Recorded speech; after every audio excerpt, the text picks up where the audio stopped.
వెంకటేశ్వర స్వామి ఆలయంలో రాష్ట్ర టీడీపీ అధ్యక్షుడు ఎమ్మెల్యే పల్ల శ్రీనివాసరావు సంప్రోక్షణ కార్యక్రమాన్ని నిర్వహించి స్వామివారికి ప్రత్యేక పూజలు నిర్వహించారు.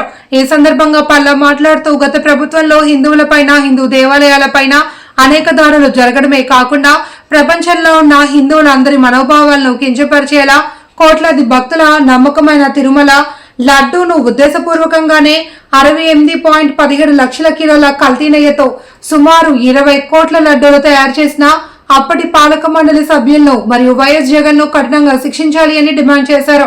నియోజకవర్గ సమన్వయకర్త ప్రసాదుల శ్రీనివాసరావు అధ్యక్షతన జరిగిన కార్యక్రమంలో కార్పొరేటర్లు గంధం శ్రీనివాస్, రావుతు శ్రీను, బొండా జగన్నాథం, ఆనందలక్ష్మి, మాజీ కార్పొరేటర్లు ఎండి రఫీ తదితరులు పాల్గొన్నారు. తిరుపతి వెంకటేశ్వర స్వామి గుడిలో గత ప్రభుత్వం, వైసీపీ ప్రభుత్వం, అందులో ఉన్నటువంటి పెద్దలు మరి జగన్మోహన్ రెడ్డి గారు కావచ్చు, అప్పుడు ఉన్నటువంటి చైర్మన్ సుబ్బారెడ్డి గారు కావచ్చు, ఆ ఈవో ధర్మారెడ్డి కావచ్చు, అలాగే వాళ్ళకి అండగా ఉన్నటువంటి కోమాన కరుణాకర్ రెడ్డి కావచ్చు, వీళ్ళందరూ కూడా హిందువుల మనోభావాలను దెబ్బతీసే విధంగా వెంకటేశ్వర స్వామి గుడిలో తయారు చేసేటువంటి లడ్డూ ప్రసాదం ఏదైతే ఉందో దాంట్లో సుమారు 68.17 లక్షల కేజీల ఈ జంతు కొవ్వుతో తయారు చేసినటువంటి సింథటిక్ నెయ్యిని వినియోగించి భక్తుల యొక్క మనోభావాలను దెబ్బతీశారు.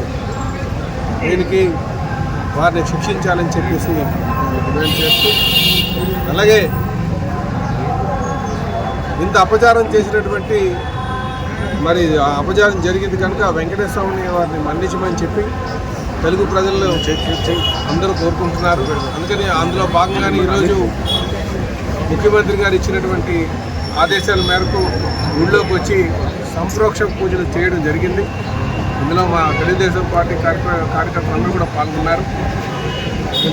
అలాగే కూటమి నాయకులు కూడా పాల్గొనడం జరిగింది. దీన్ని మనం ప్రజలకు తెలియజేయాల్సినటువంటి అవసరం ఉంది.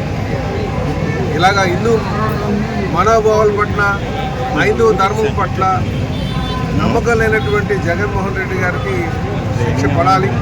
ఎందుకంటే ఇది కేవలం ధనదాహం, సుమారు 250 కోట్ల దోపిడీ.